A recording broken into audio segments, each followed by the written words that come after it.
Christmas lights shimmered softly across the quiet streets of Boulder, Colorado. Snow clung to rooftops, glowing under street lamps in the early hours of December 26, 1996. Inside one of the largest homes on the block, everything should have been peaceful. The Ramsey family had just celebrated Christmas. Presents had been opened. Laughter had filled the rooms. A 6-year-old girl had gone to bed. But before dawn, something shifted. At 5:52 a.m., dialed 911. Her voice trembled, rushed, barely controlled. She told the dispatcher her daughter was gone. There was a ransom note. It demanded $118,000. The caller claimed a small foreign faction had kidnapped JonBenét. Police arrived quickly, but what they walked into wasn't chaos in the usual sense. It was something stranger. The house was large, over 7,000 square feet. Multiple levels, multiple rooms, numerous hiding places, and sitting on a staircase was a 3-page handwritten ransom note. 3 pages. Not a short threat, not a hurried demand. 3 full pages, carefully written.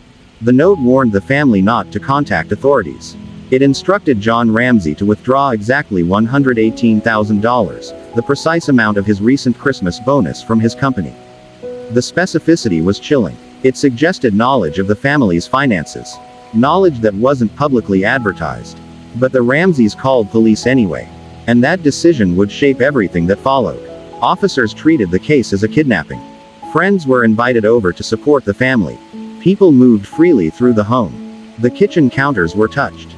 Items were picked up. Rooms were entered and exited repeatedly. In hindsight, investigators would admit the scene was compromised within hours. The ransom note itself quickly became the focal point. It wasn't written on paper brought from outside. It came from Patsy's own notepad. The pen used to write it belonged to the house. Even more unsettling, investigators later found what appeared to be a practice draft in the trash. Whoever wrote it had not rushed. They had taken time. They had sat down somewhere inside that home, likely at the kitchen table, and carefully composed a message longer than most college essays. That detail has haunted this case for decades. If an intruder entered the house to kidnap a child, why remain inside long enough to draft 3 pages? Why risk being discovered at any moment? Hours passed. No phone call came from kidnappers. No instructions followed. The house felt suspended in dread. Then, shortly after 1 p.m., an officer asked to conduct a thorough search of the house. He began checking rooms from top to bottom. When he reached the basement, he opened a small door to a storage area. Inside, he found his daughter. JonBenét was lying on the floor. Her wrists were loosely bound with cord. Duct tape covered her mouth. A rope-like ligature was wrapped around her neck. She had never left the house. The kidnapping narrative collapsed instantly. John Ramsey picked her up and carried her upstairs, disturbing the scene further. By the time investigators regained control, critical evidence had been altered irreversibly. The autopsy revealed a severe skull fracture. The blow to her head had been forceful, enough to cause significant brain injury. But she had also been strangled with the ligature. Medical experts later debated which injury came first. Many concluded the head trauma likely preceded the strangulation by a period of time. That sequence opened the door to a devastating possibility. The head injury may have occurred first, and the strangulation may have been staged afterward. The ligature itself was unusual. It resembled a crude garrote, fashioned using a cord and a broken paintbrush handle. The paintbrush came from Patsy's art supplies inside the home. This wasn't random rope brought by a stranger. It was constructed from materials already there. The basement window became another point of focus. It had been broken months earlier, according to John Ramsey, after he locked himself out. Some theorized an intruder could have entered through that window. But cobwebs in the corner appeared undisturbed. There were no obvious footprints in the snow outside. No signs of forced entry elsewhere.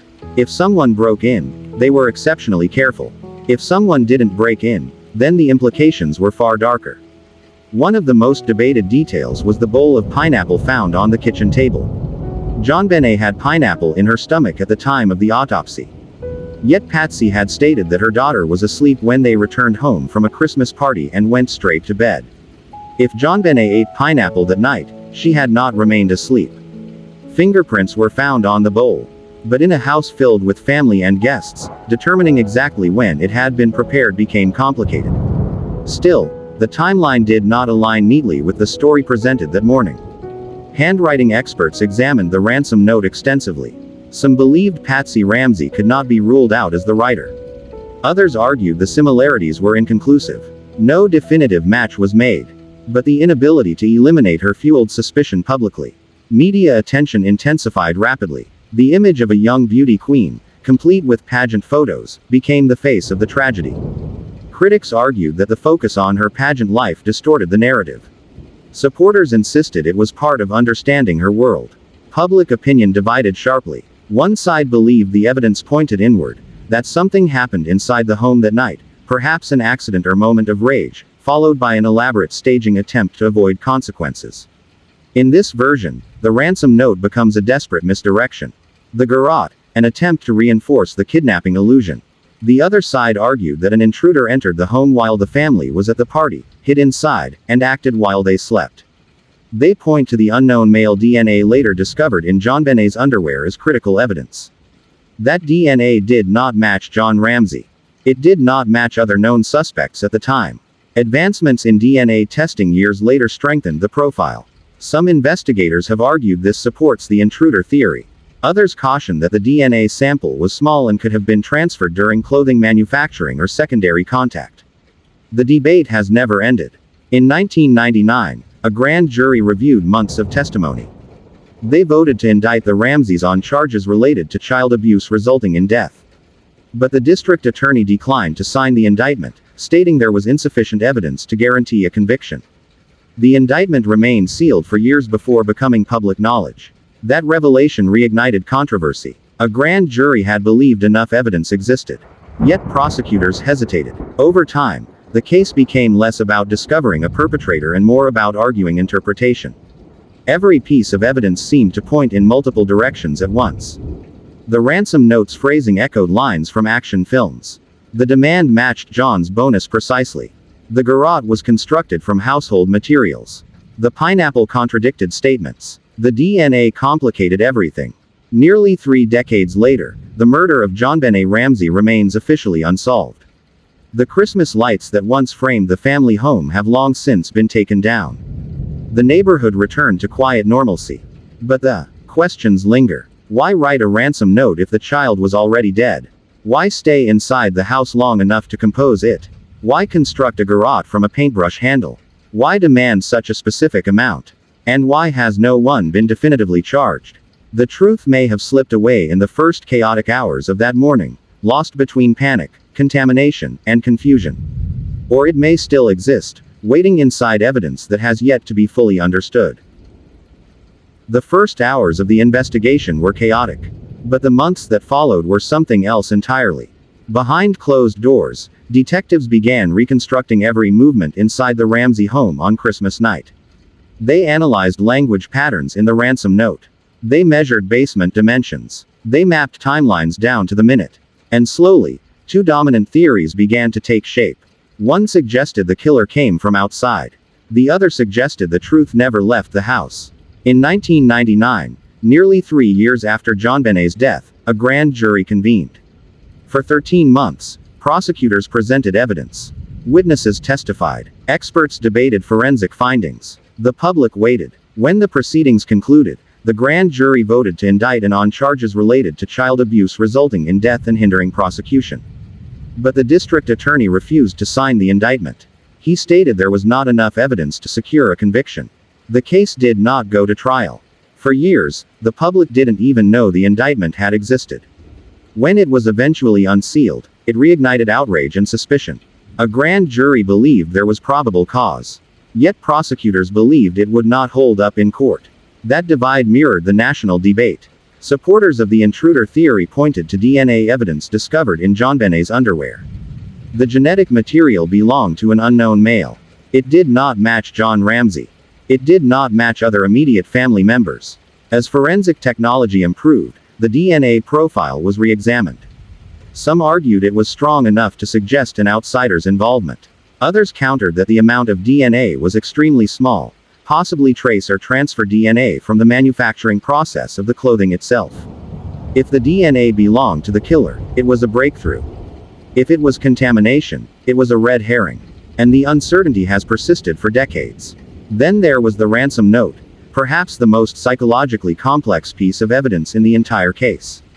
3 pages long, written with a pen from inside the house. On paper from inside the house. It referenced foreign factions, but used language that sounded distinctly American. Some phrases appeared similar to lines from popular action movies of the era. The tone shifted between threatening and strangely courteous. It praised John Ramsey's business success. It advised him to be well rested. It demanded exactly $118,000, matching his recent bonus down to the dollar. Behavioral analysts questioned the practicality of it. A real kidnapping for ransom typically requires speed and efficiency. The longer a perpetrator remains at a crime scene, the greater the risk. So why stay? Why compose something so long? Why include unnecessary narrative flourishes? Those who believed the crime was staged argued that the note was designed not to secure money, but to redirect suspicion. The specificity of the bonus amount, they argued, indicated insider knowledge. The length suggested someone comfortable inside the home. But those who believed in an intruder countered with another possibility. Perhaps the writer wanted investigators to think it was an inside job. Perhaps the theatrical tone was intentional misdirection. Every interpretation seemed to cancel out another. The garrote around JonBenét's neck became another focal point of analysis. It was not a simple rope. It was constructed using nylon cord tied to a broken paintbrush handle from Patsy's art supplies. The device suggested control. It suggested deliberation. Some experts argued it was too complex to be the work of a panicked parent staging a scene. Others insisted it was exactly the kind of overcompensation someone might attempt when trying to sell a kidnapping narrative. The head injury raised even more difficult questions. Medical examiners determined the skull fracture was severe. The blow could have rendered her unconscious immediately. Some theorized it occurred during an argument or accident, perhaps during a moment of discipline or sibling conflict, and panic followed. But there was no definitive proof of that sequence. There were no witnesses. There was no confession. There was only interpretation. The pineapple detail refused to fade from relevance. Autopsy results showed partially digested pineapple in JonBenét's stomach. A bowl of pineapple was found on the kitchen table. Patsy had told police her daughter went straight to bed after returning home from the party. If JonBenet ate pineapple that night, then she was awake at some point. Was it a midnight snack? Was it served by someone else? Fingerprints on the bowl did not conclusively answer those questions. It became one more small inconsistency in a case built on inconsistencies. Media coverage intensified through the late 1990s and early 2000s. Talk shows debated theories nightly. Experts with conflicting conclusions appeared on television. Books were published. Documentaries were filmed. Became more than a victim. She became a symbol of unsolved crime, of investigative mistakes, of public obsession. Years passed. Leads were followed and abandoned. Suspects were named and cleared. False confessions surfaced and collapsed. In 2006, a man falsely confessed to the murder. His story unraveled under scrutiny and DNA testing excluded him. The case returned to uncertainty. Meanwhile, technological advancements continued. Investigators re-examined DNA evidence using newer methods. Discussions emerged about applying genealogical DNA techniques similar to those used in other cold cases. But without a stronger sample, progress remained slow. The central tension of the case never resolved. If an intruder committed the crime, how did they navigate a large home quietly, avoid detection, write a lengthy ransom note, kill the child, and escape without leaving clear evidence? If someone inside the home committed the crime, how did they maintain composure enough to stage such a complex scenario under intense emotional pressure? Every path led to doubt. Even the timeline remains debated. The exact sequence of events between returning home from the Christmas party and the 911 call has been scrutinized endlessly. What happened in those hours? Who was awake? Who was asleep? When did the injury occur? No surveillance cameras existed inside the house. No neighbor reported suspicious activity with certainty. Snow on the ground offered limited clues. And then there was the question of motive. A ransom motive collapses when the child never leaves the home. A rage motive requires context. A staging motive requires desperation. None have been conclusively proven. As the decades pass, the case sits in a rare category, a crime so publicly dissected that nearly every theory has been explored, challenged, and re-explored again. Investigators have stated periodically that the case remains open. Evidence is preserved. Leads are reviewed. But time changes memory. Witness recollections fade. Physical evidence deteriorates. The early investigative missteps cannot be undone. And so the questions echo louder with each passing year. Why write a ransom note after inflicting a fatal injury? Why demand an amount tied so precisely to a private bonus? Why construct a garrote from materials inside the house? Why was the scene treated initially as a kidnapping instead of a potential homicide? Why did a grand jury vote to indict, yet no prosecution followed? And perhaps the most haunting question of all, did the truth slip away in those first chaotic hours, carried off not by a kidnapper, but by confusion itself? Some believe the answer lies in behavioral analysis of the note, that its tone reveals familiarity and emotional undercurrents. Others believe the answer lies in DNA, that future technology may one day identify the unknown profile. Still others believe the case will never be solved, not because the evidence is insufficient, but because it was mishandled too early. Nearly 30 years later, the house no longer belongs to the Ramsey family. The Christmas decorations are long gone. The headlines have quieted. But somewhere between those 3 pages of ink and that cold basement floor, the truth exists. It always has. The question is whether it will ever be uncovered. If you've followed this story all the way to the end, you now understand why it remains one of the most debated unsolved cases in American history. What do you believe happened that night? Was it an intruder who slipped in unnoticed? Or did something inside the house spiral into tragedy? Tell me your theory in the comments. I read them all. And if you want more deep, cinematic breakdowns of real-life cold cases like this, stories that go beyond headlines and examine every unsettling detail, make sure you subscribe right now and turn on notifications. Because the next story we uncover might be even darker. Stay curious, stay aware, and I'll see you in the next case.